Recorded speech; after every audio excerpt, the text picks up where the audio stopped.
The Cork Volunteers Pipe Band project is in four sections with 70 pages and over 100 photographs and illustrations. This can be found on the Rebel Cork's Fighting Story blog. Jim, could you tell me about the history of the Cork Volunteers Pipe Band? Yeah, certainly, of which I personally was a member in the 50s and in the 60s, a good while ago. To go back to the beginning, the Cork Volunteers Pipe Band was founded by Tomás MacCurtain.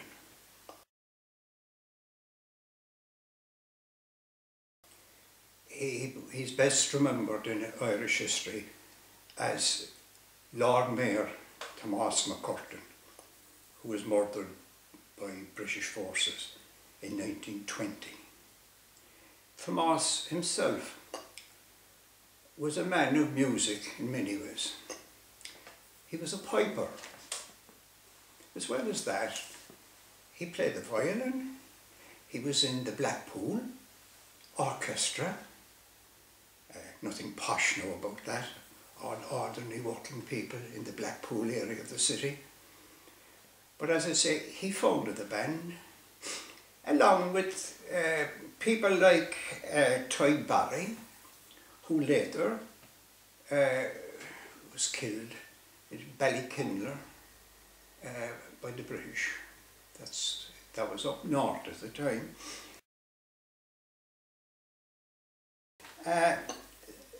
Other people that were involved in the band at the time, some amongst them I knew.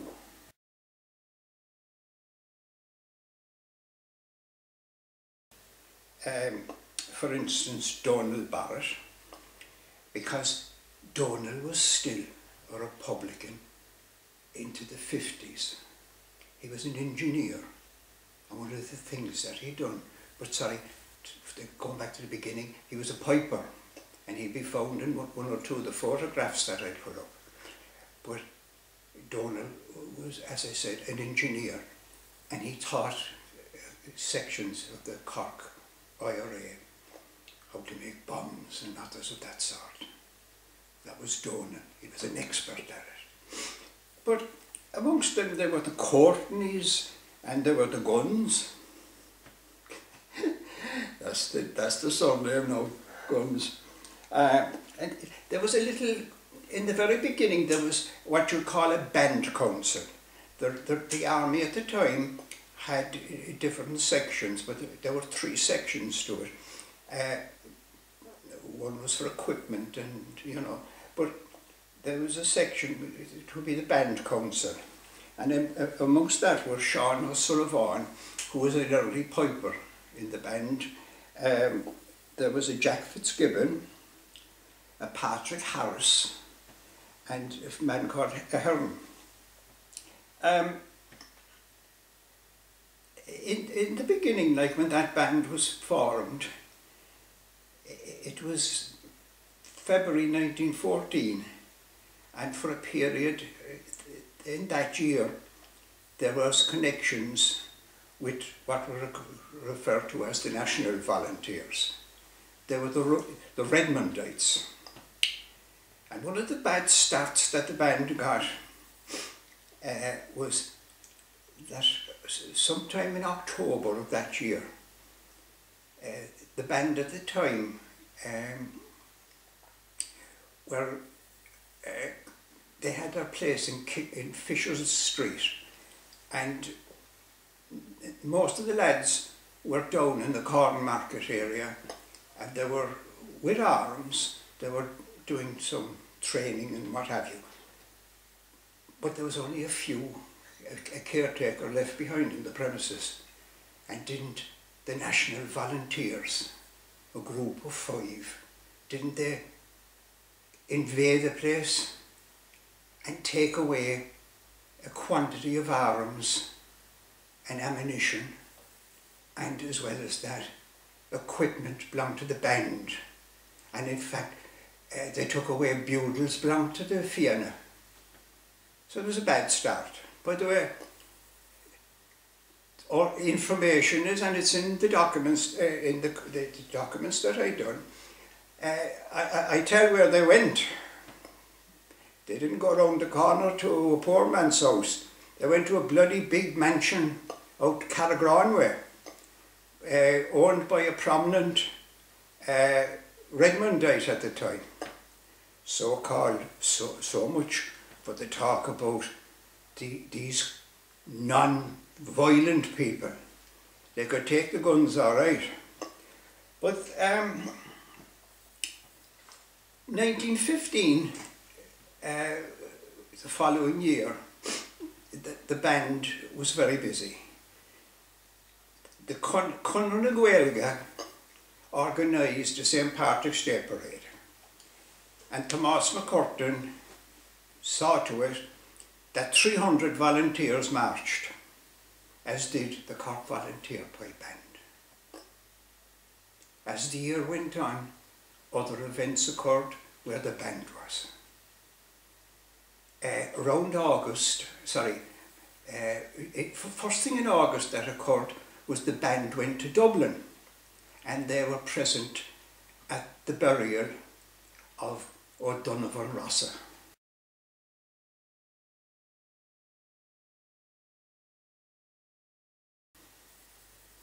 That's as much as we know about O'Donovan Rossa, the great Fein. Are they in the film? This film of the funeral of O'Donovan Rossa with the band. Are they in that?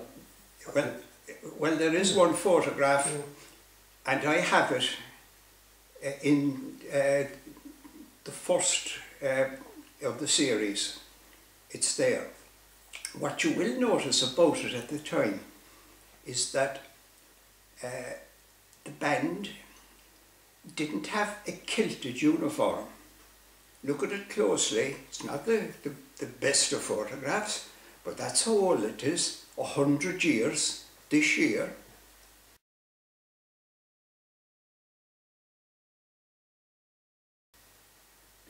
Years since the death of O'Donovan Rossa, and you can see the band in the uniform of the volunteers, the tunic and the gaiters and what have you, and a peaky hat. Now, why do I bring that up to make something of it? You see, in some sense, it's the fault of genealogists and maybe some people who took photographs and put incorrect information in. But it's often referred to as 1914 photograph. No, the band didn't have a uniform when they started off. They didn't have it in 1915 either.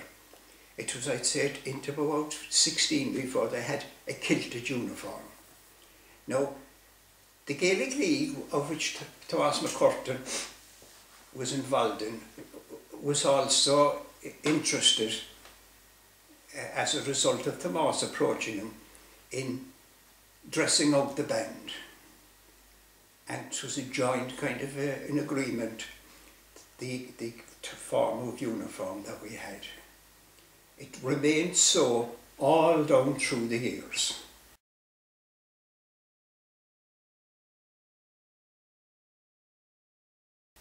We wore a green jacket, a saffron shawl, a kind of a brownish kilt, white socks, stockings with blue ribbons on them. We wore a tara brooch, and then as well as that we had a beret with two feathers standing up in top. The pipe major always had a Sam Brown belt. That's basically what it was. And I mentioned in the documents too that I done the bands, the tunes that we played. You'll find them in number 1 of the series. By the way, this series now was put out for us by the Rebel Cox Fighting Story website here in Cork, to which we are very grateful for their help in that matter. Other than that, we'd have been a bit caught. We couldn't afford to get things printed, that's it. Anyway, to go back to where I was, the band was involved practically in everything. That first year, or the year 15, they were out with the St. Patrick's Day parade, 300. There was another parade later in the year, and I think they had something like 1,500 out of it. That will be after the splits now and all with the National Volunteers. These were Irish volunteers, Republican volunteers. And around August as well, a week or two following Pearse's oration over O'Donovan Rossa, he came to Cork. He was out around MacCurtain, Mill Street and those areas. He attended Airiots, and Pearse spoke there. He also came to return to Cork City, and he attended meetings above in the premises that the band had moved to,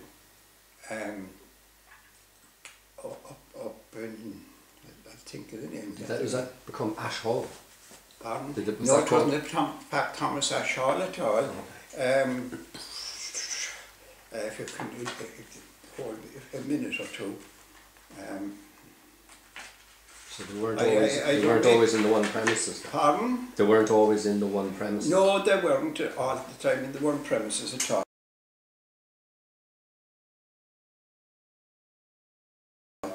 They were up in Shear Street. Now Shear Street, as well as being the home for the band up to the 30s, it was also a volunteer hall. And Pearse spoke up there. But what I wanted to mention about it is, when he was up in MacCurtain and he's all around there, Tomás MacCurtain, as was his habit all the time, made sure, not necessarily a full band, but there was always a few pipers there. So our band started off with the likes of O'Donovan Ross's funeral and playing pipes for Patrick Pearse and what have you. Our band from the very beginning was the band of the Irish Volunteers in Cork. Now, you know, back in those days, people used to find great interest in postcards. There were those little cards that there were those small little cards. I'll see to it that they go up on the thing. But like these two here are originals from those periods. That shows a great piper, Nelis Cronin.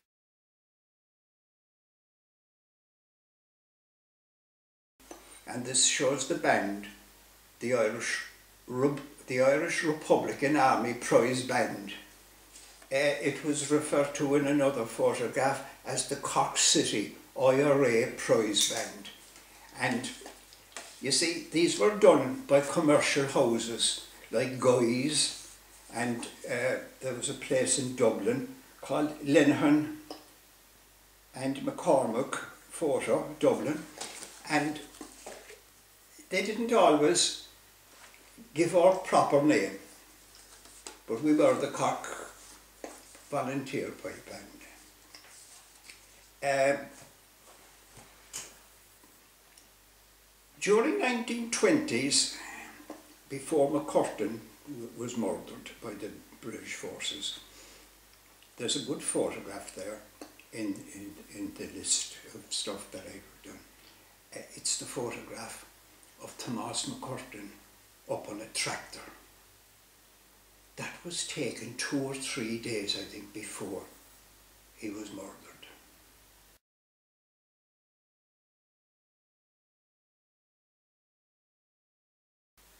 At home in Blackpool,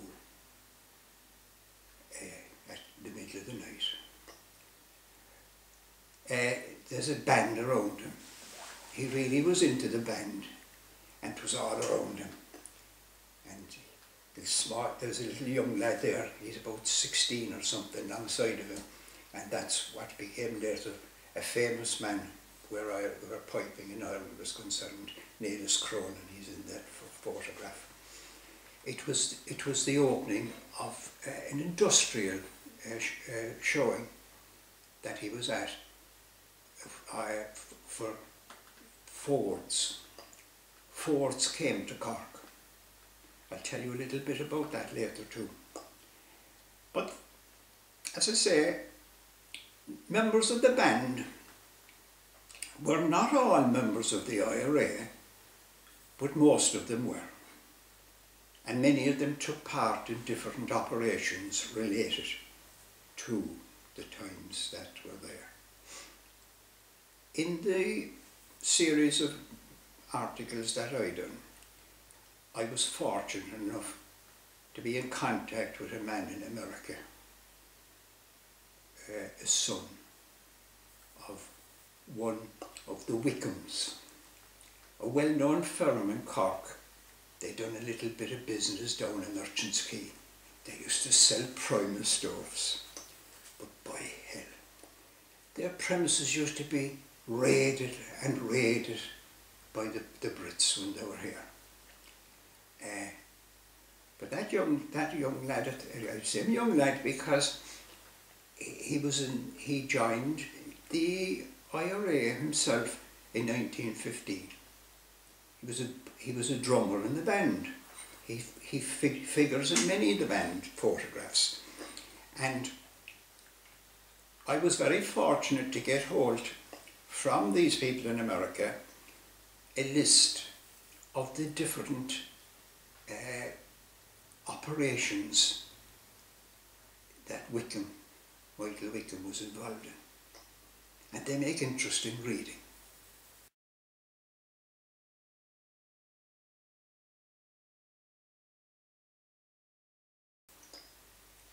Interesting in one sense, in that when MacCurtain was killed, and I have a nice little piece, if I may say so, on the murder of MacCurtain and the aftermath, where a jury of Cork citizens found the British forces in Ireland and people in the RIC guilty of murder, and that was generally accepted. But of course the Brits themselves in their newspapers would be nitpicking about that, like, you know, but there's no question about it. The man was murdered by them. But I done a nice little piece on that, and people will find it interesting. But following that, the band then was involved in the period of the Civil War. We also had people who were involved in the struggle at that time. I was looking there recently at this little book. It's called The Battle for Cork. It's Mercier Press published it. It's by John Borganova. And when I was doing the research, every now and then you come up with something. There's a man mentioned in it, George Gunn. George was involved in the defence of Cork Harbour when the Free State came in. And he also, at that particular time, met up with another man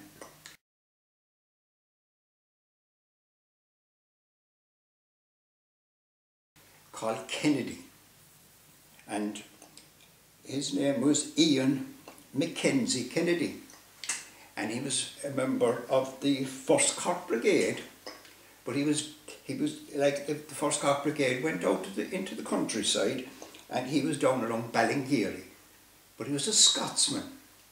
His family brought him over, rather his mother, but brought him over some years before that, and he was a regular player of the pipes at well-go events and things like that. He'd play at the graveside of somebody being buried and what have you. But he wasn't in the Cork Volunteer Pipe Band, but in this project that I'd done, I thought it was only right that he should be mentioned as a piper who didn't play with the band, but was a member of the first Cork Brigade. He was murdered. I'm saying that now off the top of my head because of the way he was killed. He came out with the handkerchief up. They had no chance. There were 3 of them came out of a billet below by down passageway, and the the Free State soldiers shot him dead. That was Mackenzie's thing. I also took, when I was doing the thing, I mentioned another man who was a member of the 3rd West Cork Brigade, famous as a piper. He was a fighter as well in the IRA, but he was very famous as a piper. He was known as the Piper of Crossbarry.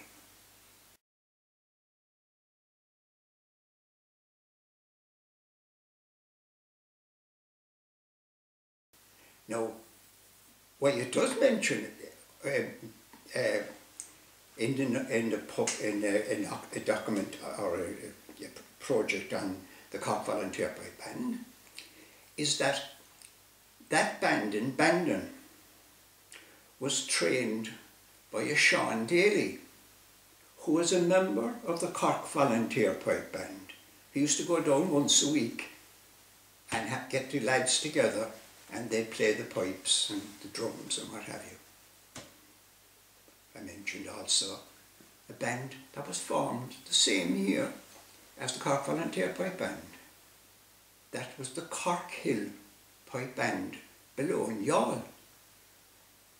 It was put together by a man called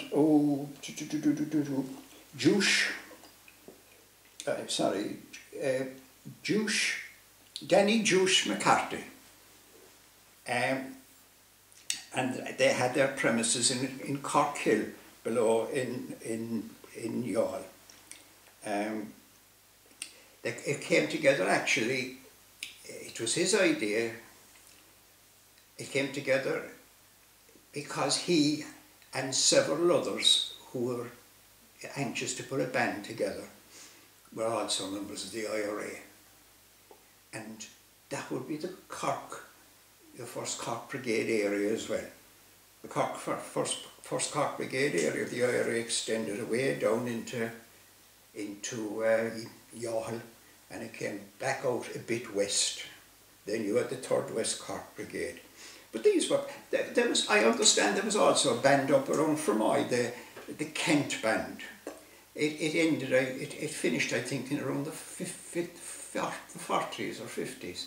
In fact, I do remember in the 50s at one stage when we had a fire, some people, Republicans, older Republicans from Fermoy came up to us and gave us a few sets of pipes and telling us that they were formerly belonged to the pipers in the Kent band. They were delighted to give us a handout and give us the pipes and what have you. But there's another incident that's worth recording, and I have recorded it in the project. When when McSweeney died on hunger strike, the band went to London with the intention of playing in front of the cortege. But the band were prevented from playing because the church and the authorities there just didn't want them. There was some agreement, all right.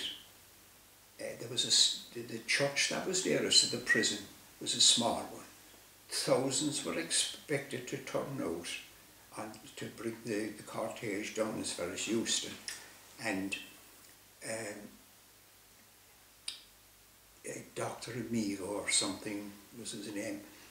He was the man in charge of the church at the time, and he gave them a more central church, in there. But he did put some provisos, all right, that he didn't want any well, IRA involvements or at the time or what have you. But the band went over there just to play the usual lemons and what have you. But they wouldn't leave the band play. They stopped. But the band circumvented the situation by 2 or 3 following the band and playing some tunes. And as the crowd went down towards the eastern stations, they emerged in 2s and 3s from the different side streets, and they had their play there. When they came back then to Cork, he came in over near to the City Hall. The ship came in. By the way, he wanted to come back through Dublin, but the authorities again didn't want that to happen, and they put a stop to it. And they hijacked it, and they brought him back in a ship to Cork. Cut the Dublin involvement out of it, and he was there for overnight. But when the band led off the parade the next day, instead of going to they were headed for the cathedral, but instead of going straight there, they went down by what would be known as Clontarf Bridge area, and they went into King Street.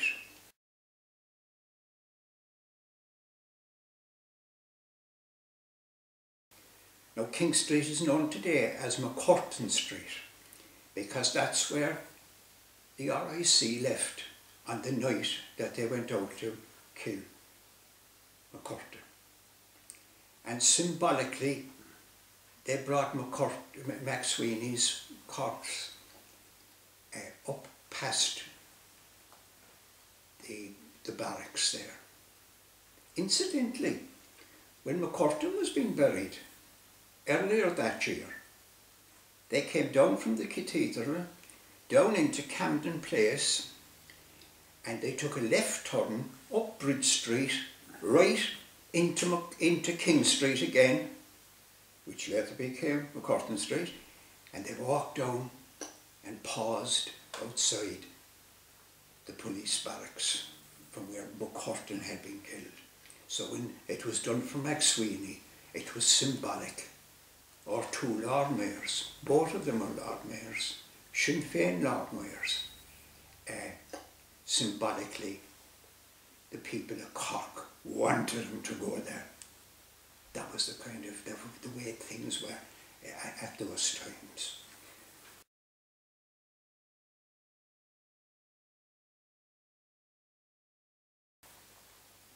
As I said earlier, Ty Barry was killed above in the internment camp.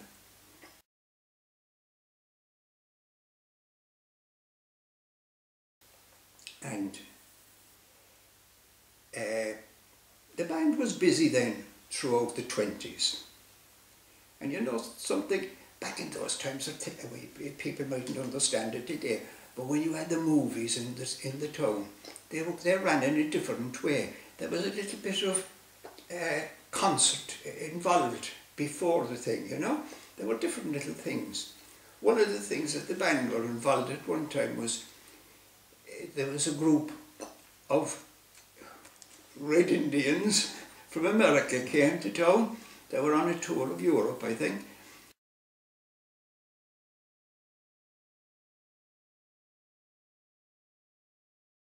And the band got the job of leading the Red Indians down the town. It was funny.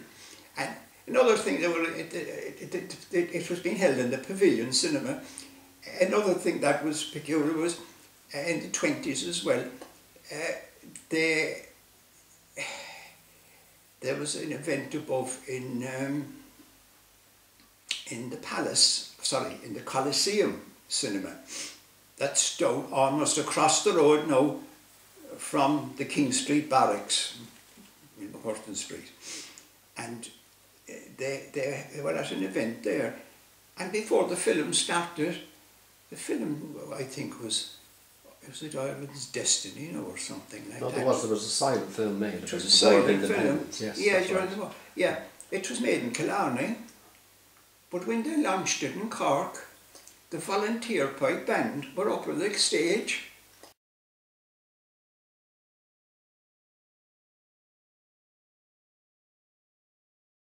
And they put on a little play, and of course, very much into it. At that time, he was still alive that time. Neelis Cronin was involved. Neelis Cronin, amongst other things, was a member of the Cork Shakespearean Society. And you know, I mentioned George Gunn there earlier. I was talking to a nephew of his recently, Pierce Gunn, and in Cork he's well known as a lifelong member of the Cork Shakespearean Society. Likes the acting, of course. And I said it to him about the family. I said such a thing. Well, he says, Uncle George, he says, was in the band. Because as I said, Uncle George was involved too, down in Passage against the Free State.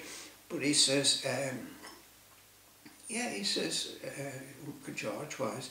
And you know something else, Pierce, I said. Did you know that you heard of Neelis Cronin? Did I what? He says, we all know, we all heard of Neelis Cronin. Well, I said, he was a member of the Cork Shakespearean Society, and he fell back nearly. Jesus, he says, was he? I said, isn't that a coincidence now, I says. So, the things you come across, like, you know. Neelis Cronin died in 1930. He had a long bout of TB. He was loved by the people in Cork, very popular pipe major. The local papers spoke about him. Columnists, when he died, how the great person he was with respect to the pipes. He toured County Cork at one stage with Leo Rosen, and everybody connected with pipes, Illan pipes and all that would have known Leo Rosen, and a fella called Sean O'Mahuna, and they'd done the tour of the county. I mentioned that in the series as well. But Neelis died after being sent at the expense of the band. His band members put together the monies, and they sent him to Switzerland, and they thought that it was curable. He didn't, he died. Great loss. Ship came into Cork. Thousands were down there. Huge turnout for the funeral.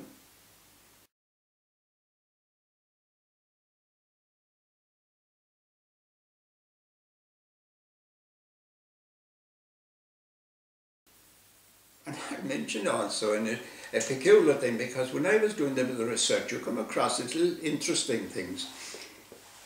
1930s. By God, he was a volunteer. He was a lieutenant in the IRA. 1930. Fianna Fáil started 1926. Weren't they present at the funeral? Not just a few of them. They were there officially as Fianna Fáil branches of their party, and individuals as well, like, you know. So there was a little mix-up. There was a little mix at the time, because frankly, like, a lot of people didn't realise it, that even after the Civil War, and when Fianna Fáil went parliamentary political, there was a duality of membership. People were members of the IRA, and they were also still in Fianna Fáil. And fellas in the IRA only used to help out the Fianna Fáil people. I tell of a fellow I knew well, they'd know a good many years, MacCurtain, done his time in the Cork and in the other prisons in Dublin and all the rest of it, in his time in the 30s. But Mick told me he remembers in the 1932 election, he was out here in the suburbs, Douglas area, and what was he doing? Stuffing the boxes out there with votes for Fianna Fáil. MacCurtain, the IRA man.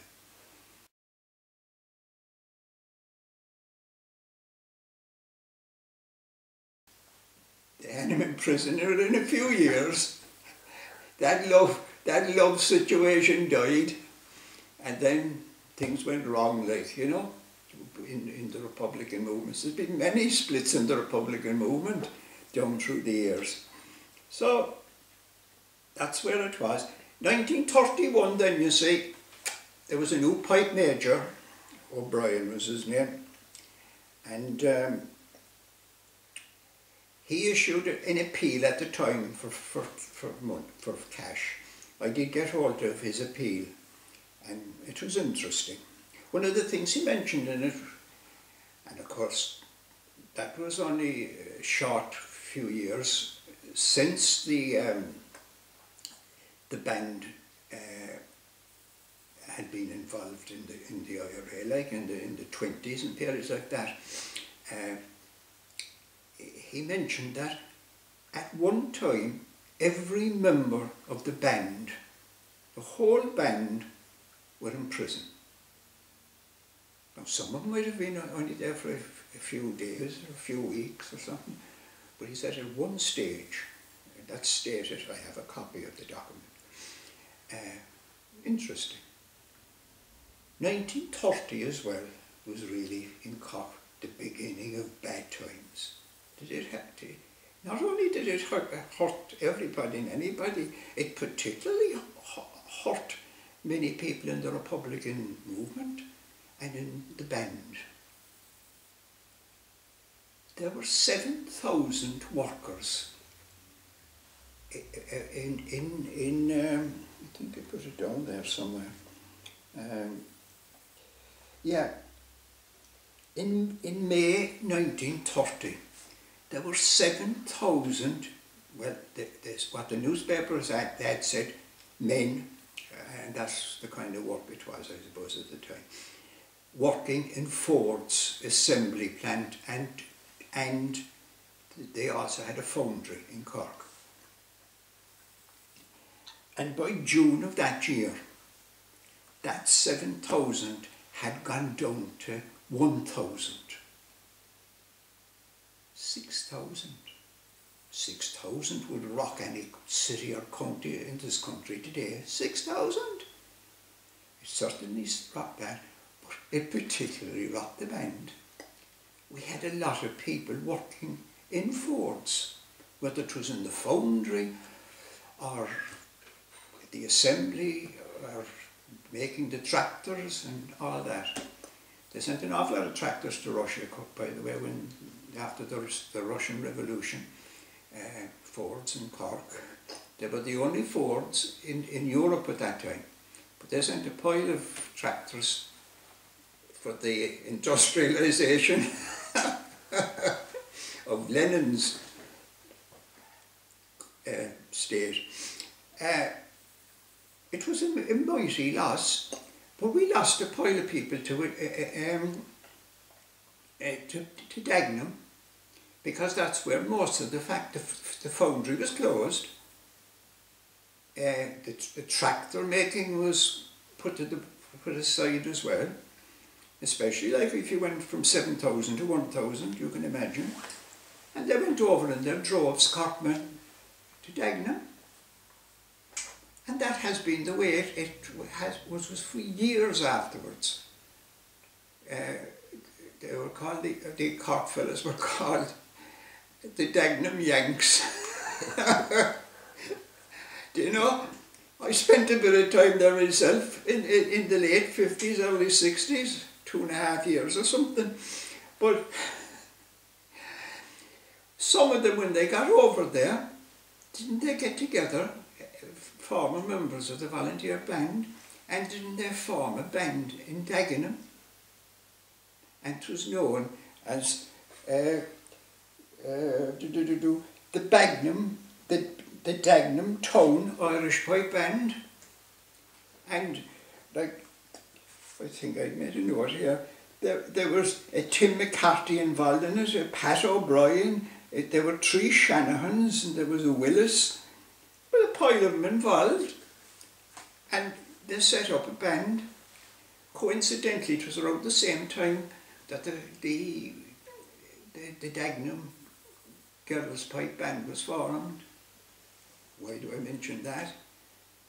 They became a famous pipe band, and still are today, all over the world. Everybody that pipes knew about the Dagenham Pipers Band, Girl Pipers Band.